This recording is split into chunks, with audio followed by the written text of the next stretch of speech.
Bonjour à tous, je suis Francesca, responsable de la communication chez Estime Savon Mont Blanc Solidaire, qui est l'association qui s'occupe de la gestion et l'animation de Savon Mont Blanc Solidaire.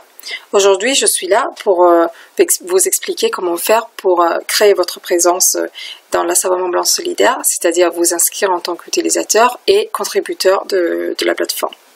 D'abord, il faut se connecter sur le site internet savonmontblanc-solidaire.org.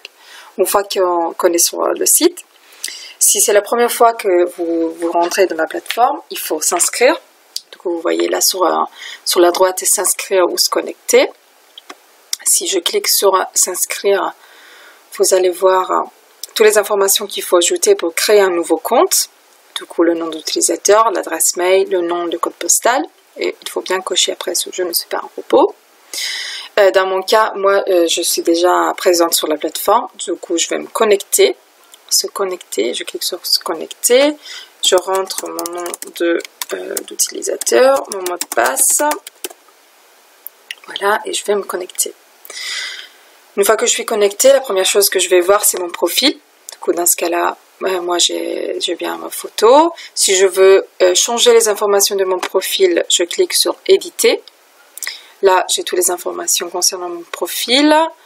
Je vous laisserai après voir ça. C'est assez normal, intuitif.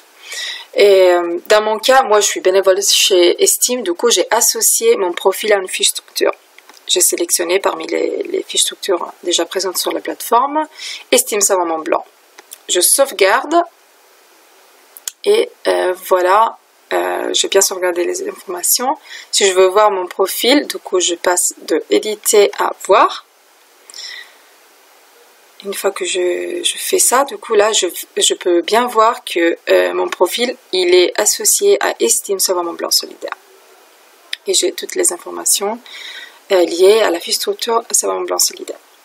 Si c'est la première fois que vous rentrez dans la plateforme, quand vous cliquez sur contribuer ici sur la droite, ou sur ajouter de contenu sur la gauche, la première chose que vous allez voir, ce n'est pas cette liste, mais ça va être créer une nouvelle fiche structure et biens et services.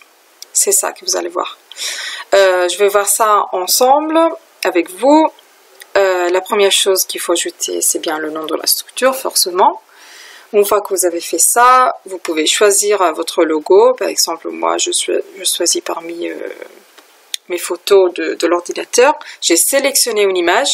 Attention, si je ne clique pas sur transfert de fichier, eh ben, je ne vais pas charger mon image sur la plateforme.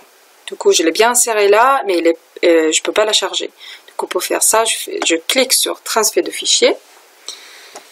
Et comme ça, je vais avoir bien mon logo de mon association. Dans ce cas-là, bon, c'est mon vélo, c'est pas très intéressant, mais bon, c'est un peu un exemple. Après, je continue avec toutes les informations qui concernent mon organisation, sa localisation, rue, ville, code postal, etc. Le numéro, les coordonnées du coup pour pouvoir contacter mon association ou fondation, coopérative ou collectif. Je mets mon numéro de téléphone, le fax si on a, l'adresse, les informations internet, du coup email, site web, page Facebook, pardon. Et on passe après sur la description de l'organisation de la structure. Ici, on peut ajouter jusqu'à 4 biens et services. Du coup, on a là et après on en a 3 autres. Dans biens et services, du coup on va donner un titre à notre bien ou service, une petite description et je peux cocher ces informations là. À qui s'adresse ce service? À des particuliers, à des associations, entreprises, collectivités, sur quel territoire? Dans mon cas par exemple c'est Annecy et Haute-Savoie. La nature de service, par exemple je peux travailler dans l'alimentation et l'environnement par exemple. Et chaque bien et service, du coup, pour chaque bien et service, je peux ajouter ce type d'information-là.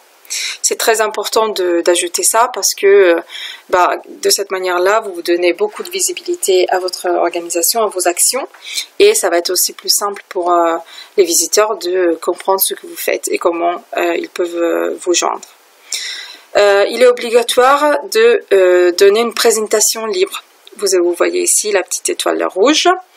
Du coup, donnez une petite description, introduction de votre organisation ici. On continue. On peut ajouter un document ou des images. Si je veux, du coup, je sélectionne le document et je clique sur transfert de fichiers. Si j'ai des PDF, des programmes ou des images que je veux ajouter, n'oubliez pas de cliquer sur transfert de fichiers. Les thématiques, c'est autre chose qui est très important pour pouvoir être bien visible dans le répertoire de la plateforme. Parce que sinon, si on ne fait pas le lien entre notre organisation et une thématique, quand on fait la recherche sur la plateforme et on fait la recherche par thématique, forcément mon organisation apparaîtra pas parmi les suggestions d'organisation par thématique. Pour sélectionner la thématique, je clique sur une thématique. Par exemple, là, je clique sur action sociale. Mais moi, je ne travaille pas que sur l'action sociale, mais aussi dans le domaine de la culture. Si je veux cliquer les deux, il faut que je clique d'abord sur action sociale. J'appuie sur le bouton contrôle de mon clavier. Du coup, je continue jusqu'à culture et je clique sur culture. De cette manière-là, je vais avoir action sociale et culture. Du coup, restez bien appuyé sur le bouton contrôle pour sélectionner toutes les thématiques qui me concernent. Voilà, là je reste appuyé sur le bouton contrôle et je clique sur toutes les thématiques que je veux. Voilà, après on peut choisir la zone géographique d'intervention. Dans mon cas, c'est bien la Haute-Savoie. Et une fois que je fais ça, je clique sur sauvegarder. Une fois que vous avez sauvegardé, normalement vous allez recevoir un mail qui dit que vous avez bien créé une fiche structure. Et une fois que vous avez fait ça, moi en tant qu'administratrice de la plateforme, je vais vous habiliter pour devenir contributeur de la plateforme et pouvoir comme ça ajouter le contenu de la plateforme. Tout ce contenu-là, vous pourriez les ajouter. Vous pouvez ajouter après des articles, des demandes de bénévolat, des événements, des formations, des offres d'emploi, quoi que ce soit. J'espère d'avoir été assez claire. Pour quoi que ce soit, je vais laisser mon adresse mail en commentaire de la vidéo. Et si vous avez besoin de quoi que ce soit, du coup, n'hésitez pas à me contacter. Vous trouvez sur notre chaîne aussi d'autres vidéos qui vous expliquent comment utiliser la plateforme. Je vous remercie et je vous souhaite une très bonne journée. À bientôt.